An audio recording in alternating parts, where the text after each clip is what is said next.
Hi friends, welcome back to Info Talk Show. നമ്മുടെ പുതിയൊരു വീഡിയോയിലേക്ക് എല്ലാവർക്കും സ്വാഗതം. ഇന്ന് നോക്കാൻ പോകുന്നത് ലിറ്റിൽ കൈറ്റ്സ് ആപ്റ്റിറ്റ്യൂഡ് ടെസ്റ്റിൽ ചോദിക്കാൻ സാധ്യതയുള്ള കുറച്ച് ചോദ്യങ്ങളാണ് നമ്മൾ നോക്കുന്നത്. അപ്പോൾ ആദ്യമായിട്ട് ഈ ഒരു ചാനൽ കാണുന്നവരാണ് നിങ്ങളെങ്കിൽ പെട്ടെന്ന് തന്നെ സബ്സ്ക്രൈബ് ചെയ്ത് വെച്ചോളൂ. നിങ്ങൾക്ക് യൂസ്ഫുൾ ആവുന്ന ഒരുപാട് വീഡിയോസ് ലഭിക്കുന്നതായിരിക്കും. അപ്പോൾ ഒട്ടും സമയം കളയണ്ട, നമുക്ക് വീഡിയോയിലേക്ക് പോവാം. വീഡിയോ മുഴുവനായിട്ടും കാണുക. വീഡിയോയുടെ അവസാനം നിങ്ങൾക്കായൊരു സ്പെഷ്യൽ ക്വസ്റ്റ്യൻ ഉണ്ട്. ആ ചോദ്യത്തിൻ്റെ ഉത്തരം നിങ്ങളെല്ലാവരും അറ്റൻഡ് ചെയ്യണം. ഓക്കെ, അപ്പോൾ ക്ലാസ് നന്നായിട്ട് ശ്രദ്ധിക്കുക. ഓരോ ചോദ്യങ്ങളും പഠിച്ചു തന്നെ പോവുക. ചോദ്യം ഇതാണ്: കമ്പ്യൂട്ടറിൻ്റെ പിതാവ്. കമ്പ്യൂട്ടറിൻ്റെ പിതാവ്. ഉത്തരം വരുന്നത് ചാൾസ് ബാബേജ്. കമ്പ്യൂട്ടറിൻ്റെ പിതാവ് ആരാണ്? ചാൾസ് ബാബേജ് ആണ്. ഓക്കെ, അടുത്ത ചോദ്യം: കമ്പ്യൂട്ടറിൽ വിവരങ്ങൾ ശേഖരിച്ചു വയ്ക്കുന്നതിൻ്റെ അടിസ്ഥാന യൂണിറ്റ് ഏത്? കമ്പ്യൂട്ടറിൽ വിവരങ്ങൾ ശേഖരിച്ചു വയ്ക്കുന്നതിൻ്റെ അടിസ്ഥാന യൂണിറ്റ് ഏതാണ്? ഉത്തരം ബീറ്റ്. കമ്പ്യൂട്ടറിൽ വിവരങ്ങൾ ശേഖരിച്ചു വയ്ക്കുന്നതിൻ്റെ അടിസ്ഥാന യൂണിറ്റ് ഏതാണ്? ബീറ്റ് എന്നാണത് അറിയപ്പെടുന്നത്. അടുത്തത്: കമ്പ്യൂട്ടറിൻ്റെ തലച്ചോറ് എന്നറിയപ്പെടുന്ന ഭാഗം ഏത്? കമ്പ്യൂട്ടറിൻ്റെ തലച്ചോറ് എന്നറിയപ്പെടുന്ന ഭാഗം ഏതാണ്? ഉത്തരം സെൻട്രൽ പ്രോസസ്സിംഗ് യൂണിറ്റ്. എന്താണ്? CPU ആണ്. Central processing unit. കമ്പ്യൂട്ടറിൻ്റെ തലച്ചോറ് എന്നറിയപ്പെടുന്ന ഭാഗമാണ് സെൻട്രൽ പ്രോസസ്സിംഗ് യൂണിറ്റ്, CPU. അടുത്ത ചോദ്യം ഇതാണ്: കമ്പ്യൂട്ടർ സ്വിച്ച് ഓൺ ചെയ്ത് പ്രവർത്തന സജ്ജമാകുന്ന പ്രക്രിയ. കമ്പ്യൂട്ടർ സ്വിച്ച് ഓൺ ചെയ്ത് പ്രവർത്തന സജ്ജമാകുന്ന പ്രക്രിയ എന്താണ്? ഉത്തരം വരുന്നത് ബൂട്ടിംഗ് ആണ്.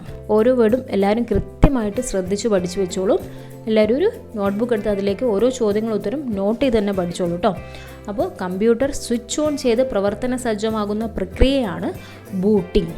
മറക്കരുത്, ബൂട്ടിംഗ് ആണ് കമ്പ്യൂട്ടർ സ്വിച്ച് ഓൺ ചെയ്ത് പ്രവർത്തന സജ്ജമാകുന്ന പ്രക്രിയ.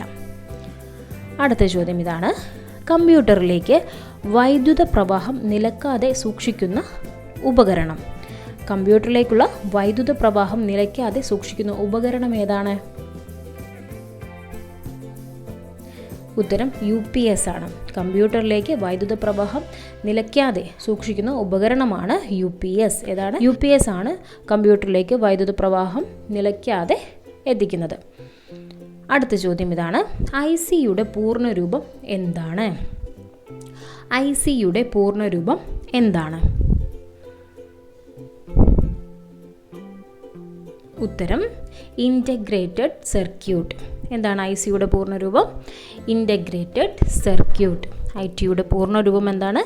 Integrated circuit. മറക്കാതെ പഠിച്ചു വെച്ചോളൂ, IC ഇൻ്റഗ്രേറ്റഡ് സർക്യൂട്ട്. അടുത്ത ചോദ്യം: ആർട്ടിഫിഷ്യൽ ഇൻ്റലിജൻസിൻ്റെ പിതാവ്. ആർട്ടിഫിഷ്യൽ ഇൻ്റലിജൻസിൻ്റെ പിതാവ്. ഉത്തരം ജോൺ മക്കാർത്തി. ആർട്ടിഫിഷ്യൽ ഇൻ്റലിജൻസിൻ്റെ പിതാവ് എന്നറിയപ്പെടുന്ന ആരാണ്? John McCarthy. ഓർത്തു വെച്ചോളൂ, ആർട്ടിഫിഷ്യൽ ഇൻ്റലിജൻസിൻ്റെ പിതാവ് എന്നറിയപ്പെടുന്നത് ജോൺ മക്കാർത്തി. അടുത്ത ചോദ്യം ഇതാണ്: റാം എന്നതിൻ്റെ പൂർണ്ണരൂപം. റാം എന്നതിൻ്റെ പൂർണ്ണരൂപം, RAM, റാം എന്നതിൻ്റെ പൂർണ്ണരൂപം എന്താണ്? ഉത്തരം വരുന്നത് റാൻഡം ആക്സസ് മെമ്മറി. എന്താണ്? Random access memory. റാം എന്നതിൻ്റെ പൂർണ്ണരൂപമാണ് റാൻഡം ആക്സസ് മെമ്മറി. അടുത്ത ചോദ്യം: സ്വതന്ത്ര സോഫ്റ്റ്വെയറിൻ്റെ പിതാവ്. സ്വതന്ത്ര സോഫ്റ്റ്വെയറിൻ്റെ പിതാവ് ആരാണ്? സ്വതന്ത്ര സോഫ്റ്റ്വെയറിൻ്റെ പിതാവ് ആരാണ്? ഉത്തരം റിച്ചാർഡ് സ്റ്റാൾമാൻ. സ്വതന്ത്ര സോഫ്റ്റ്വെയറിൻ്റെ പിതാവ് എന്നറിയപ്പെടുന്നത് റിച്ചാർഡ് സ്റ്റാൾമാൻ.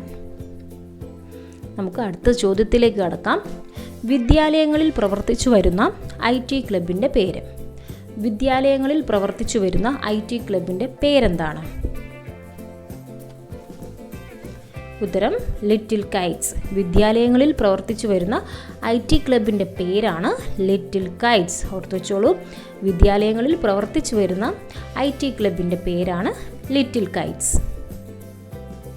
അടുത്ത ചോദ്യം: ആദ്യ കമ്പ്യൂട്ടർ വൈറസ് ഏതാണ്? ആദ്യ കമ്പ്യൂട്ടർ വൈറസ്. ഉത്തരം ബ്രെയിൻ. ആദ്യ കമ്പ്യൂട്ടർ വൈറസാണ് ബ്രെയിൻ എന്ന പേരിൽ അറിയപ്പെടുന്നത്? ഏതാണ്? ആദ്യ കമ്പ്യൂട്ടർ വൈറസാണ് ബ്രെയിൻ എന്ന പേരിൽ അറിയപ്പെടുന്നത്. കേരള സർക്കാർ നടപ്പാക്കിയ കമ്പ്യൂട്ടർ സാക്ഷരതാ പദ്ധതി. കേരള സർക്കാർ നടപ്പാക്കിയ കമ്പ്യൂട്ടർ സാക്ഷരതാ പദ്ധതി. ഉത്തരം അക്ഷയ. കേരള സർക്കാർ നടപ്പാക്കിയ കമ്പ്യൂട്ടർ സാക്ഷരതാ പദ്ധതിയാണ് അക്ഷയ.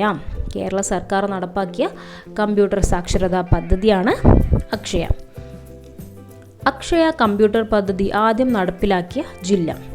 അക്ഷയ കമ്പ്യൂട്ടർ പദ്ധതി ആദ്യം നടപ്പിലാക്കിയ ജില്ല ഏതാണ്? ഉത്തരം മലപ്പുറം. അക്ഷയ കമ്പ്യൂട്ടർ പദ്ധതി ആദ്യം നടപ്പിലാക്കിയ ജില്ലയാണ് മലപ്പുറം. ഓർത്തു വെച്ചോളൂ, ഏത് ജില്ലയിലാണ് അക്ഷയ കമ്പ്യൂട്ടർ പദ്ധതി ആദ്യം നടപ്പിലാക്കിയത്? മലപ്പുറത്താണ്. ഓക്കെ, അടുത്ത ചോദ്യം. ലോക കമ്പ്യൂട്ടർ സാക്ഷരതാ ദിനം. ലോക കമ്പ്യൂട്ടർ സാക്ഷരതാ ദിനം. ഉത്തരം ഡിസംബർ 2. ലോക കമ്പ്യൂട്ടർ സാക്ഷരതാ ദിനമാണ് ഡിസംബർ 2. ഓർക്കുക, മറന്നുപോയത് പ്രധാനപ്പെട്ടൊരു ചോദ്യമാണ്. ലോക കമ്പ്യൂട്ടർ സാക്ഷരതാ ദിനമാണ് ഡിസംബർ 2. നമുക്ക് അടുത്ത ചോദ്യം നോക്കാം. ഇന്ത്യയിൽ ആദ്യമായി നിലവിൽ വന്ന സൈബർ നിയമം. ഇന്ത്യയിൽ ആദ്യമായി നിലവിൽ വന്ന സൈബർ നിയമം. ഉത്തരം എന്താണ്? IT act 2000. ഇന്ത്യയിൽ ആദ്യമായി നിലവിൽ വന്ന സൈബർ നിയമമാണ് IT ആക്ട് 2000. ഏതാണ്? IT ആക്ട് 2000 ആണ് ഇന്ത്യയിൽ ആദ്യമായി നിലവിൽ വന്ന സൈബർ നിയമം. അടുത്ത ചോദ്യം. IT ആക്ട് 2000 നിലവിൽ വന്നത് എന്നാണ്? IT ആക്ട് 2000 നിലവിൽ വന്നത് എന്നാണ്? ഉത്തരം 2000 ഒക്ടോബർ 17. IT ആക്ട് 2000 നിലവിൽ വന്നത് 2000 ഒക്ടോബർ 17. അടുത്തത്, ആദ്യ കമ്പ്യൂട്ടർ ഗെയിം. ആദ്യ കമ്പ്യൂട്ടർ ഗെയിം ഏതാണ്? ഉത്തരം സ്പേസ് വാർ. ആദ്യ കമ്പ്യൂട്ടർ ഗെയിമാണ് സ്പേസ് വാർ. ഏതാണ്? സ്പേസ് വാർ. ലോകത്തിലെ ആദ്യ പേഴ്സണൽ കമ്പ്യൂട്ടർ. ചോദ്യം ഇതാണ്. ലോകത്തിലെ ആദ്യ പേഴ്സണൽ കമ്പ്യൂട്ടർ. ഉത്തരം ആൾട്ടയർ 8800. ലോകത്തിലെ ആദ്യ പേഴ്സണൽ കമ്പ്യൂട്ടറാണ് ആൾട്ടയർ 8800. OMRന്റെ പൂർണ്ണരൂപം എന്താണ്? OMRന്റെ പൂർണ്ണരൂപം എന്താണ്? ഉത്തരം ഒപ്റ്റിക്കൽ മാർക്ക് റീഡർ. OMRന്റെ പൂർണ്ണരൂപം എന്താണ്? Optical mark reader. ഓർത്തു വെച്ചോളൂ, OMRന്റെ പൂർണ്ണരൂപം ഒപ്റ്റിക്കൽ മാർക്ക് റീഡർ. ലോകത്തെ ഏറ്റവും കൂടുതൽ ആളുകൾ ഉപയോഗിക്കുന്ന ഓപ്പറേറ്റിംഗ് സിസ്റ്റം. ലോകത്തിൽ ഏറ്റവും കൂടുതൽ ആളുകൾ ഉപയോഗിക്കുന്ന ഓപ്പറേറ്റിംഗ് സിസ്റ്റം ഏതാണ്? ഉത്തരം വിൻഡോസ് ആണ്. ഈ ക്ലാസ് എല്ലാവർക്കും യൂസ്ഫുൾ ആയി എന്ന് കരുതുന്നു. അപ്പോൾ നിങ്ങൾക്കായുള്ള സ്പെഷ്യൽ ക്വസ്റ്റ്യൻ നോക്കാം. റാം എന്നതിൻ്റെ പൂർണ്ണരൂപം എന്താണ്? റാം എന്നതിൻ്റെ പൂർണ്ണരൂപം എന്താണ്? അപ്പോൾ ഇതിൻ്റെ ഉത്തരം അറിയാവുന്നവർ പെട്ടെന്ന് തന്നെ കമൻറ്റ് ചെയ്യുക. നിങ്ങളുടെ പേരും കൂടെ ആഡ് ചെയ്യാൻ മറക്കണ്ട. അപ്പോൾ മറ്റൊരു വീഡിയോയുമായി നമുക്ക് വീണ്ടും കാണാം. Thank you for watching.